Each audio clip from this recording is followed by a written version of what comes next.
नमस्कार, सप्तक दस्तक से राजीव बोल रहा हूँ। मौजूदगी अभी वार्ड क्रमांक 62 में है और यहाँ से संतोष ठाकुर जी निर्दलीय प्रत्याशी है, जिनका चुनाव चिन्ह ब्लैक बोर्ड है। हम सीधे जुड़ेंगे यहाँ से संतोष ठाकुर जी से, और इनका जो चुनाव है, कैंपेनिंग है, और इनका जो रणनीति है, मुद्दा है, किस तरीके से इनका पूरा दिन जा रहा है। अब जब चुनाव इस चरम सीमा पे है कि कुछ घंटों के बाद ये सफल हो जाएगा और बाद में परिणाम घोषित हो जाएंगे थोड़े दिनों के अंदर में। तो हमारे साथ संतोष ठाकुर जी हैं और उनकी धर्मपत्नी भाभी, डॉक्टर भारती ठाकुर। आपको मालूम है कि आपको मालूम नहीं होगा, मैं बताना चाहता हूँ, ये वकील है और ये शिक्षक है, और ये पूरा घर में आपको सिर्फ कॉपी किताब और पढ़ाई लिखाई ही मिलेगा। तो ये मेरा भी छोटा सा खुशनसीबी है कि मैं यहाँ पे कनेक्ट हूँ। तो देखिए, यहाँ से 62 से बहुत लोगों को आप सुने हैं, अब वकील साहब को भी कुछ पल धैर्य से सुनिए। 8-10 मिनट धैर्य रखने का बात है, इससे बड़ा जीवन में कुछ नहीं है कि आप किसी चीज़ को खाने से पहले, पीने से पहले, पढ़ने से पहले और सुनने से पहले धैर्य रखिए, नहीं तो चीज़ें क्या होता है कि आपके सामने से गुजर जाएंगी और पता नहीं चलेगा। संतोष जी नमस्ते। नमस्ते राजू जी, कैसे हैं आप? बहुत बढ़िया। आप बताएं। मैं ठीक हूँ। और आप मुझे एक बात बताइए, क्या वजह है निर्दलीय लड़ने का? क्यों किसी पार्टी के साथ आप नहीं दिख रहे हैं? और अगर निर्दलीय लड़ भी रहे हैं तो जुनून और जोश कैसा है? देखिए, जुनून और जोश तो बहुत अच्छा है, और निर्दलीय प्रत्याशी लड़ने के पीछे मेरे पास जो रीज़न है वो ये है कि जो सही प्रतिनिधित्व और सही युवा वर्ग को जो प्रतिनिधित्व मिलना चाहिए वो मेरे हिसाब से नहीं मिला। दूसरा ये है कि मोहल्ले में जो विकास होनी चाहिए, जिस हिसाब से होनी चाहिए, बहुत ज़्यादा जगह गंदगी है, मच्छर बहुत ज़्यादा पनप रहे हैं। आसपास भी देखेंगे तो हमारे घर में मच्छर पनप रहे हैं अभी। या जो युवा वर्ग हैं या जो आने वाले वर्ग हैं, पार्षद का काम सिर्फ वहीं तक नहीं होना चाहिए कि साफ सफाई व्यवस्था है या लाइट है, इस तरीके से। अगर मोहल्ले में आप देखेंगे तो जैसा कि शिक्षा व्यवस्था की भी थोड़ी बहुत कमी है, ट्यूशन्स लोग बहुत दूर दूर तक भी जाते हैं और उनको क्या आगे करना है ये भी नहीं पता है। तो एक नेता ऐसा भी होना चाहिए जो ये बता सके कि आगे आप किस तरीके से अपने फ्यूचर को बना भी पाएंगे।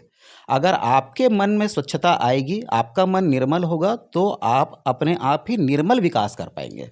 मेरा ऐसा मानना है। अच्छा, जद्दोजहद रहा किसी पार्टी से टिकट को लेके कि आपने ट्राई ही नहीं किया? देखिए, मैंने किसी पार्टी में ट्राई नहीं किया है। मुझे जब ऐसा लगा कि हम लोग हमेशा सोचते हैं कि एक अच्छे व्यक्ति को चुनाव में आना चाहिए, हम ऐसा सोचते हैं, पर हम आते नहीं हैं। मुझे ऐसा लगा कि अगर हम सोच को ही परिलक्षित करना है हमको, तो हमको सामने आना ही पड़ेगा। इसलिए मैं निर्दलीय चुनाव लड़ने के लिए सोचा। मैं नामांकन के 2 दिन पहले ही फॉर्म खरीदा हूँ और नामांकन के आखिरी दिन, दूसरे ही दिन मैंने फॉर्म भरा है। मुझे बहुत लोगों ने ऐसा कहा कि आप बैठ जाइए, हमको लड़ने दीजिए, पार्टी लड़ेगी, क्योंकि पार्टी के आगे आप टिक भी नहीं पाएंगे। पर मैंने अपने रणनीति के स्वरूप मैंने सोचा मैं लड़ूंगा। और चुनाव लड़ाई नहीं है, चुनाव है एक दूसरे के करीब जाने के लिए। यहाँ किसी को हराना भी नहीं है। आप ऐसा कुछ कीजिए या आप इतना अच्छा कीजिए कि लोग आपको अपने आप ही वोट दे दें। अब मुझे एक बात बताइए, आप की ये पहली लड़ाई है ना? जी। तो पिछली बार यहाँ से जीत के कौन आए थे? हमारे समीर भैया हैं, समीर अख्तर भैया, पिछली बार वो जीत के आए थे। रही बात पार्टीज की, चाहे वो बीजेपी हो, कांग्रेस हो, आम आदमी पार्टी हो या हम निर्दलीय प्रत्याशी हों, वोटर्स को हमेशा ये देखना चाहिए कि आपके लिए कौन दूर तक लड़ सकता है, अंतिम छोर तक लड़ सकता है, कितना वो चीज़ों को समझता है। अब रही बात भैया की, समीर भैया की, अगर वो ऐसा कहते हैं अगर टिकट नहीं मिला तो नहीं मिला। 15 साल से वो पार्षद हैं, 3 बार लगातार पार्षद चुने गए हैं, उनको त्याग की भावना रखनी चाहिए थी अपने अंदर।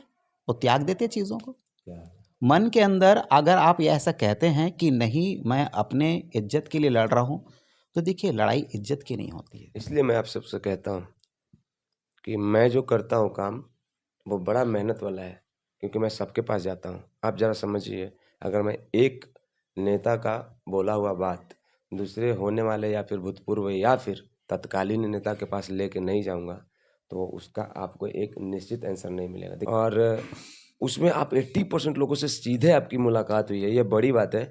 ये कैसे सफल हुआ? मतलब 80%। देखिए, इस मोहल्ले में मैं समझिए पैदा हुआ हूँ।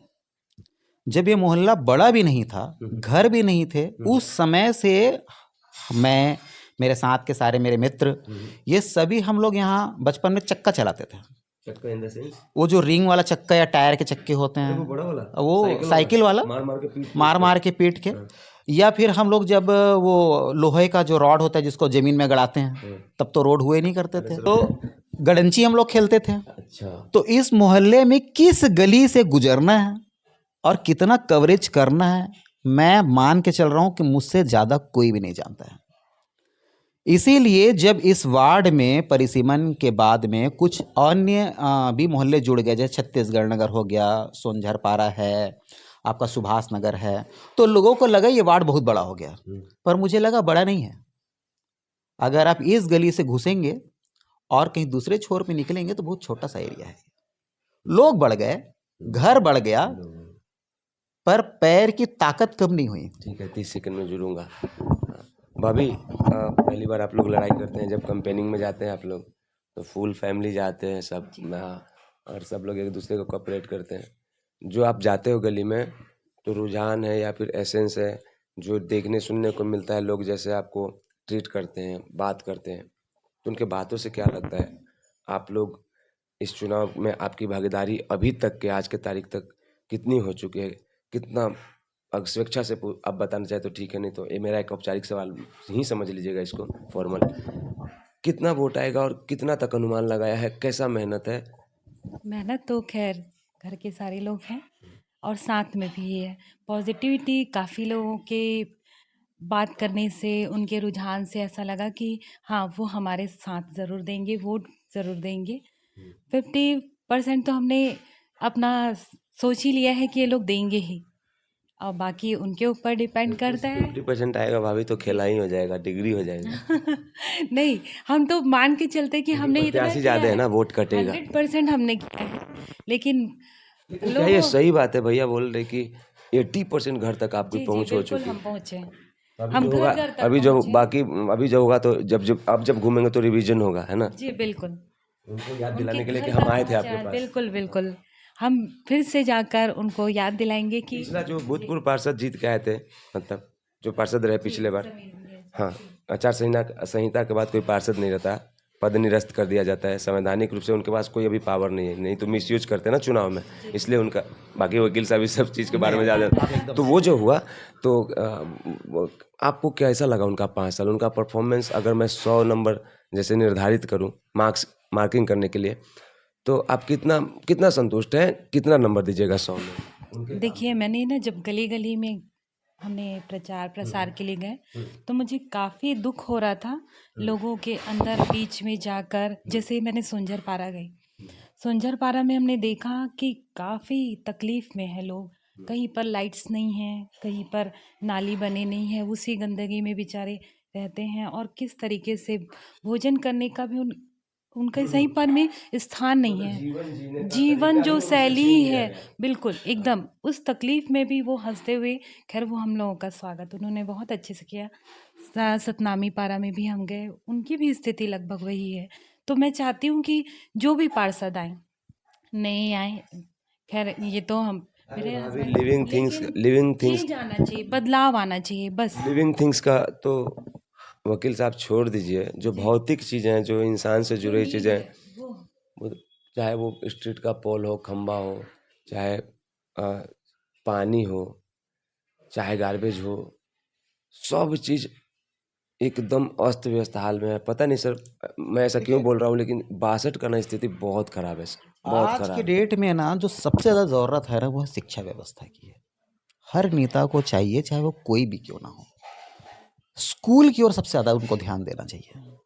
हमने भी बहुत स्ट्रगल किया है। कैसे देंगे? अगल पागल रहेंगे तब तो उनको वोट देंगे, पढ़ लिख जाएंगे तो उनको चुनेंगे ही नहीं, इसलिए नहीं पढ़ाते सबको। मगर पढ़ तो रहे हैं लोग और बढ़ तो रहे। लड़के पढ़ रहे ना सर, उनकी चाहत होती तो और कल्याण होता ना। नहीं, बिल्कुल होना चाहिए, किसी न किसी की तो सोच होगी। अगर सोच नहीं होती, जैसे मैं क्या सोचता हूं, हम लोग सब जुड़े हुए किससे हैं? कोई तो ऊर्जा है जो हम लोग को जोड़ के रखती है। यदि मैं अच्छा सोच रहा हूं ना, तो यहाँ बहुत ऐसे लोग होंगे जित तक मेरी वाइब्स पहुंच रही होगी और वो सोच रहे होंगे मेरे तरीके से, वो भी मन में बदलाव लाते हैं। मतलब देखिए, वोट कैसे आएगा, कैसे पड़ेगा, कौन किसको वोट देगा, वो उनकी अपनी सोच है। परंतु हम जितने भी जगह गए हैं, उनमें सिर्फ एक ही चीज़ आई है कि नहीं, हमको बदलाव अब चाहिए ही।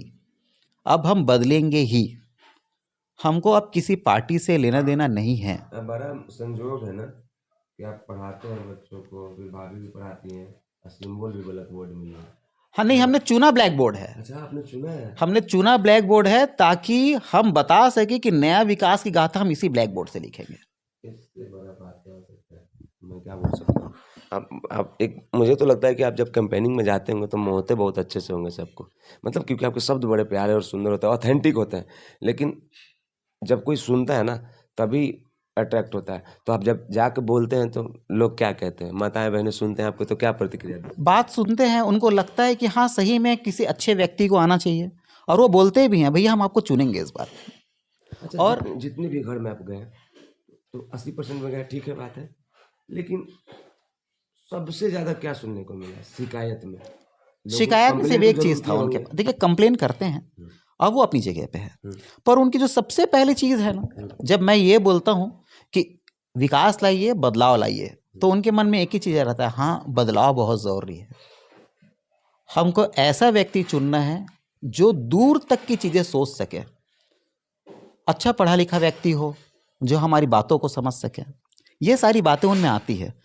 और जिस तरीके से वो बताते हैं कि भैया देखो हफ्ते हफ्ते महीने महीने तो सफाई करने नहीं आते, हमको खुद अपना सफाई करना पड़ता है, यहाँ पे साफ करना पड़ता है, कोई देखता भी नहीं, कोई पूछता नहीं है। जो वोट मांगते वक्त पीछे का गंदगी नहीं देख पा रहा है, वो 4 साल क्या गंदगी देखेगा? नहीं, लोगों के दिमाग में ना छाप छप गई है, उनको समझ में ही नहीं आने लगा, बाहर नहीं निकलना चाह रहे। वो बाहर निकलना ही नहीं चाह रहे हैं। मुझे तो ऐसा लगता है कि अब सारे जगह पे पार्टीज को, छाप को बंद करके उनको ऐसा नेता चुनना चाहिए जो उनके लिए निर्दलीय लड़े और निर्दलीय जिता दे, तो शायद आपको विकास की ज्यादा संभावनाएं मिलेंगी। क्योंकि जब छाप लड़ता है तो उसमें प्रत्याशी कौन है आदमी देखता भी नहीं है, वो पूछता भी नहीं है आप कौन हैं, क्या करते हैं, कैसे करते हैं, क्योंकि उसका आधा नंबर पार्टी का सिंबल कर देते हैं। हाँ पार्टी का सिंबल कर दे रहा है। मेरे पास में झंडे लगाने के लिए पैसे नहीं है, मगर बाकी पार्टीज के झंडे लग चुके हैं। झंडे लग चुके हैं और झंडे भी इतने लग चुके हैं वो, मतलब क्या बोलूं, लगा जैसे होता है ना पेड़ वाला जंगल, तो लगता है झंडा वाला शहर। हाँ, अब झंडों का शहर हो गया है। इसीलिए मैं स्वयं सोचता हूँ कि मैं खुद ही क्यों ना इसी जंगल में शेर बन के सबके सामने पहुंच जाऊं। जीत के आप अगर आएंगे तो आपको बहुत ऐसा लंबित फेरिस्ट होगा, एकदम लंबित विकास का कार्य होगा जो बहुत सारा होगा, जिसमें आपको बहुत सारे टॉपिक पे चिंता और सोचने के लिए एक सिचुएशन बना के दिया होगा, संशय भरा होगा आपके मन में। लेकिन मुझे ये बताइए कि आपके मन में सबसे ज़्यादा जो इस वार्ड में जो लंबित कार्य है उसमें से सबसे एक नंबर पे कौन सा ऐसा कार्य जो आपको पीड़ा देता है और आपको लगता है कि मैं जीता तो, जैसे होता है ना कि मुझे भूख लगेगा तो सबसे पहले मैं ये खाऊंगा, है ना, तो एक होता है ना कि मैं जीतूंगा तो सब काम को छोड़ के सबसे पहले इसको निपटाऊंगा, क्योंकि यही वो कार्य है जिसकी वजह से मेरा वार्ड सबसे ज़्यादा परेशान हुआ है। देखिए यहाँ पे जो सबसे पहली व्यवस्था है ना, मुझे ऐसा लगता है कि स्ट्रीट लाइट्स के सामने में कैमरे लगे होने बहुत ज़रूरी हैं। इसलिए क्योंकि ज़्यादातर जो अव्यवस्था है वो इसी अनिगरानी की वजह से है। तो मैं सबसे पहले चाहता हूँ जीत के आने के बाद में मोहल्ले के मेन चौक्स में सीसीटीवी कैमरास लग जाएं। दूसरा, बच्चों के लिए ठीक ठाक लाइब्रेरी की व्यवस्था हो जाए। तीसरा, खेल के, देखिए शहर बसता है ना तो सबसे पहले जो कमी चुकती है, मतलब सबसे पहले जो कीमत चुकाते हैं बच्चे चुकाते हैं, खेल की व्यवस्थाएं पूरी खत्म हो जाती है। तो कम से कम इंडोर गेम की व्यवस्था हो, वही शिकार है ना, और फिर वही बड़े होते हैं, उन्हीं को वोट देना होता है। जब खेल की व्यवस्था ही नहीं है आपके पास में, मैं बताया ना, मैं इस मोहल्ले में कहाँ तक नहीं घूमता था, जहाँ से आप बैठे हुए हैं यहाँ से खड़े होते हैं तो यहाँ से वो रावण भाटा नजर आता था। मिलता क्या है, सूखी धूप, टूटा हुआ पेड़, फटा हुआ हाल में फूल, बिखरा हुआ पत्ता। तो पार्क का संज्ञा उसको दिया किसने? क्योंकि वो स्वयं पार्क जाते नहीं है। जैसे मैं सुबह जाता हूँ, हाँ। मुझे ऐसा लगता है कि बच्चों का एक झूला टूट गया है तो मैं ऊपर देख के ये देख लेता हूँ, अच्छा उसका नट निकल गया है, तो मैं स्वयं उस साइज का नट लेकर वहाँ लगा देता हूँ। तो जब आप स्वयं जाएंगे ना तो आपको नगर निगम तक कंप्लेन करने की जरूरत नहीं पड़ेगी, क्योंकि वहां तो लगना आपको 5 रुपए ही है। और जितने लोग पार्क आते हैं ना, यदि आप उनसे भी बोलेंगे ना भैया 5-5 रुपए इकट्ठा करके आप एक नया झूला लगा देते हैं, तो कहाँ आपको लग रहा है आप नगर निगम तक जाएंगे? ज़रूरत ही नहीं है जाने की। आप पीछे देखिए, यहाँ आगे थोड़ा जाएंगे तो मंदिर है, मंदिर के पास के पेड़ देख लीजिए, हमने आज तक उसको कटने नहीं दिया। 5 रुपया देख के इसलिए नहीं लगवाते सर कि वो रजिस्ट्री करवाना चाहेंगे झूले पे, पहले मेरा बेटा झूलेगा, इसलिए पैसा वाला सफल ही नहीं नहीं होता। देखिए, मेरा बच्चा झूलेगा, वो तो नहीं भी देंगे तो भी रहता है, और वो होना भी चाहिए, इसलिए होना चाहिए कि बच्चे को झुलाने ही लेके आते हैं वो, और ऐसे नटखटपने नहीं होंगे तो पार्क भी क्या है, बेजान हो जाएगा। ठीक है, हमने सब चीज़ों का बात किया और इनके इंटरटेनमेंट के लिए कुछ इधर उधर की भी बात किया, चटपटी बातें। मुझे एक बात बताइए, जी। आप जब जीत के आएंगे तो आप सबसे पहले क्या करेंगे, वो उन्होंने बता दिया। एकदम इस संस्करण का लास्ट लाइन है जो ये 10 सेकेंड भाभी और उसके बाद आप, कितना चांस लगता है जीतने का, ये आपने बताया। वार्ड की जनता से पहले आप क्या कहना चाहते हैं, अंतिम शब्द होगा ये आपका। माफ़ कीजिएगा, बहुत कम बोले, हम दोनों भाई बात करते रह गए, लेकिन कोई बात नहीं है। क्या कहना चाहेंगे जनता से? मैं तो जितना भी हम गए हैं तो 100% है कि जीतेंगे ही और नया विकास लाएंगे ही और आगे बढ़ेंगे ही। जनता से क्या अपील करना चाहेंगे, उनको क्या कहेंगे? जनता से बस मैं यही कहना चाहूँगी कि अधिक से अधिक वोट दें और इनको जिताएं। आगे भविष्य को, उज्जवल भविष्य चाहते हैं तो ब्लैक बोर्ड पर बटन दबाएं। 6 नंबर हमारा टैग है, क्रमांक संख्या बिल्कुल भूलिएगा नहीं, और जिताएं। अरे बाप रे बाप, इतना प्यार से भाभी बोलती है, सब वोट भैया को मिल जाएगा। मैं ये बोल रहा हूँ, आप क्या कहिएगा सर? आपका सीरियस नोट रखिए, इस संस्करण का लास्ट लाइन है, माफ कीजिएगा, जनता से क्या कहिएगा? मेरी समस्त वार्ड 62 की जनता से अपील है कि पहला तो ये कि 100% मतदान करने के लिए आइए आप लोग। दूसरा ये है कि मतदान करने के समय आप मेरा ब्लैक बोर्ड जरूर निशान सोच के आइए, और मन में बदलाव की भावना लेके आएंगे तभी कुछ बदलाव आएगा। और आप जिताइए, मुझे लेके आइए, हम नए विकास गढ़ेंगे और आपकी सोच के अनुरूप गढ़ेंगे। आप कोई लिस्ट मत देखिए कि कौन क्या करेगा, हम आपस में चर्चा करके विकास लाएंगे। मैं बस इतना ही चाहता हूँ। हमारे साथ अभी विकास का जो वादा है वो आप सुन रहे थे, हमारे साथ जुड़े हुए थे संतोष ठाकुर जी, और ये 62 से हैं और इनका ब्लैक बोर्ड चुनाव चिन्ह है और ये क्रमांक 6 पे है ना जी। और आपने सुना, और मैं आपको बताना चाहता हूँ, बस इतना बोलूँगा, ज़्यादा बोलूँगा तो फिर वैसा वाला सेंस बन जाएगा। बस इतना बोलूँगा कि जिनको पहली बार आना है उनको लाइए, जो आप जिस वार्ड से बिलोंग करते हैं, जो आपके प्रत्याशी हैं उनके बारे में आप जानते हैं, आपको ये भी मालूम है कि कौन कितना पढ़ा लिखा है, तो सबसे ज़्यादा जो पढ़े लिखे हैं उनको चुनिए। और बातों से और शब्दों से ही इंसान का पता चलता है कि मेरा प्रत्याशी कैसा है। तो आप अपने पैमाने के हिसाब से एक मंथन कीजिए कि 11 तारीख को कहाँ जाके हमको किसको चुनना है। हमारे साथ अभी जुड़े हुए थे संतोष ठाकुर जी, भैया हमसे बात करने के लिए बहुत बहुत धन्यवाद, आपने टाइम दिया। थैंक यू भाभी, थैंक यू सो मच। हमको लगा कि भाभी हाथ नहीं मिलाएंगे, नमस्ते करके छोड़ देंगी, देखिए हम थोड़ा बहुत ऐसे ही कुछ कुछ बोल देते हैं। जय हिंद।